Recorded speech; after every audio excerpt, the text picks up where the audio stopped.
The year 1964 is etched into the history of John Wayne as a season of fire and steel. It was the year the world held its breath as the Duke faced his most formidable enemy yet. Not an outlaw with a gun, but a silent, cellular assassin within his own body. We remember the headlines of his successful lung surgery, the legendary courage he displayed as he told the press he had licked the Big C. But as we dig deeper into the declassified archives of that era, we find a missing chapter that has been carefully omitted from the official biographies.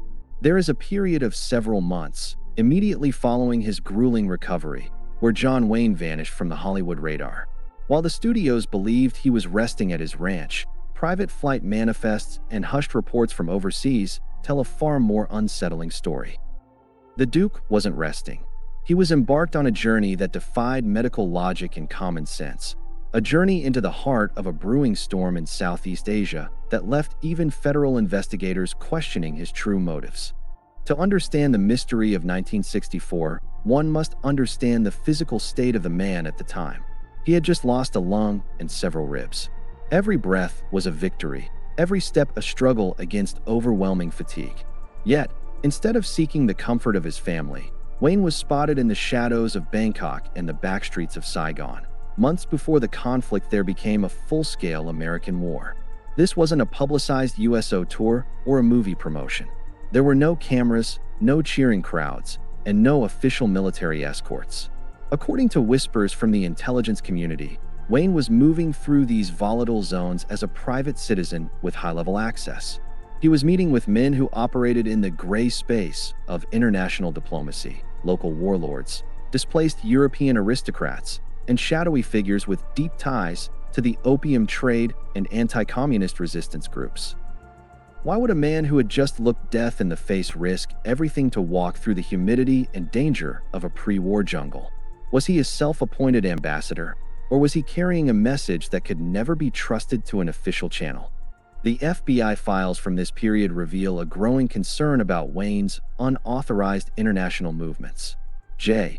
Edgar Hoover himself reportedly received briefings on the Duke's clandestine meetings.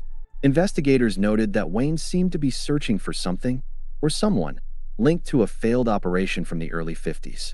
He was a man obsessed, driven by a private code of honor that transcended the advice of his doctors and the warnings of the State Department. Those who encountered him during this lost year described a man who looked like a ghost of his former self, yet possessed an intensity that was terrifying to behold. He was breathing through a portable oxygen tank hidden in a nondescript suitcase, moving through the heat of Asia like a specter of the American West. This was not the Duke of the silver screen. This was a man on a desperate, final mission to settle a debt that history has yet to fully acknowledge. In this 36th chapter, we go beyond the surgical scars to find the truth about the year John Wayne refused to die, and the secret war he fought while the rest of the world thought he was merely surviving. The logistics of Wayne's journey in the late months of 1964 were a masterpiece of evasion. To the public, he was recovering at his home in Newport Beach, a hero taking a well-deserved rest. But while his publicists were feeding the press stories of his steady recovery, Wayne was navigating the labyrinthine docks of Hong Kong and the high-altitude airstrips of Laos. He was a man who had lost his left lung just weeks prior, yet he was subjecting his remaining breath to the thin, humid air of regions that were officially off-limits to American civilians. The few who witnessed his presence in these places spoke of a man who seemed to be running against a clock only he could hear. He moved with a cane, his famous stride shortened by pain, but his eyes burned with a ferocity that silenced any questions. He wasn't there as a movie star. He was there as a man of influence, using his personal fortune to fund a series of shadow operations that the United States government could not officially endorse. According to intelligence fragments, Wayne was funneling resources to a specific group of anti-communist fighters who had been abandoned by their own allies.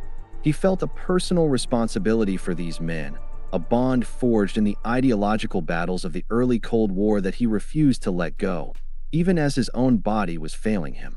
The silent torment was not just physical. It was the psychological burden of a man who lived his life in the spotlight, but was forced to do his most important work in the dark.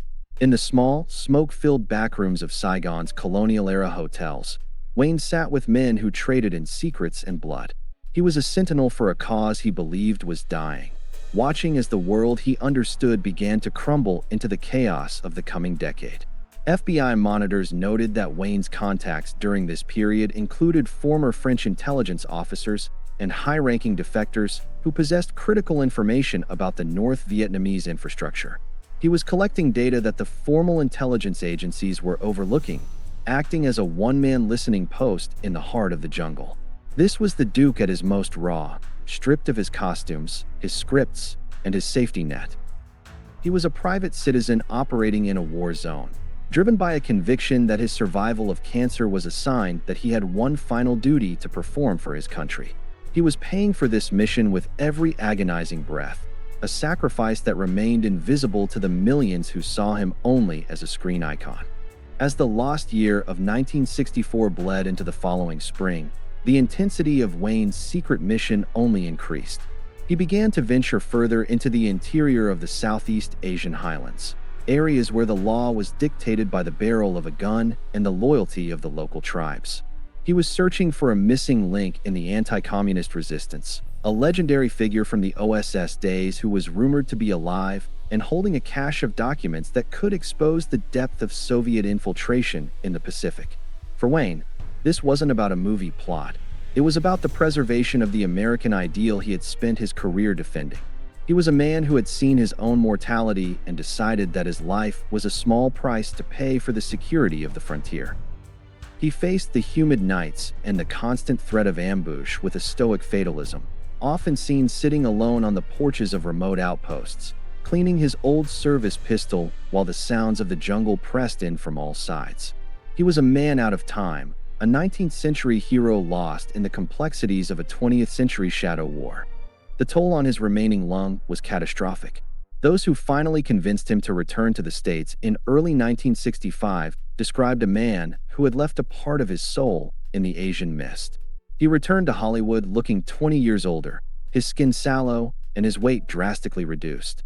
Yet, the mission had been successful in a way that would only be understood decades later. He had established a line of communication and a network of loyalty that would serve the American interest during the darkest days of the Vietnam conflict. He had done what the bureaucrats in Washington could not. He had built a bridge based on personal honor rather than political expediency. But the silence remained. He could never tell the story of what he saw or what he did. He had to return to the persona of the Duke, the smiling survivor who had licked the Big C, while secretly mourning the men he had left behind in the jungle. This was the hidden cost of his patriotism, a silent torment that he carried behind his famous grin, a secret that only began to surface when the classified files of the Hoover era were finally opened to the light of history. In the final analysis of John Wayne's life, the lost year of 1964 stands as the ultimate testament to his character. It was the year he proved that his courage was not a product of a film studio, but a fundamental part of his DNA. He had faced the two greatest terrors of the modern age, the internal threat of cancer and the external threat of global conflict, and he had refused to flinch from either. He returned to his career with a renewed sense of purpose, producing films that carried a deeper, more resonant message of sacrifice and duty. The public saw a legend who had conquered death, but the legend was now built on a foundation of real-world experience that few could imagine. He had looked into the heart of darkness and decided that the light was worth fighting for, even if the fight was lonely and the battlefield was hidden from view. He remained a man of secrets until his final day, a sentinel who understood that the true heroes are often the ones whose names are never spoken in the halls of power. His silent war in the Pacific was his final gift to a nation he loved beyond measure, a mission completed in the shadows so that others could live in the sun. As we look back at the remnants of that mysterious journey, we find a man who transcended the boundaries of celebrity to become a true architect of history. John Wayne may have played many roles, but the role he played in 1964 was the most important of all: himself. He was a man of iron will and unbreakable spirit, a man who believed that honor was a debt that could only be paid in action. The echoes of his footsteps in the backstreets of Saigon and the remote highlands of Laos are the echoes of a patriot who refused to go quietly into the night. He taught us that survival is not enough, It is what we do with our survival that defines our legacy. The Duke rode into the sunset many times on the screen, but his greatest ride was the one he took through the mist of the lost year, a journey of pain, secrets, and an enduring love for the land of the free. He was, and always will be, the sentinel of the American spirit, a man who fought the silent war and won a victory that time can never erase. This is the truth of the man behind the legend. The final record of the year, John Wayne truly became a hero.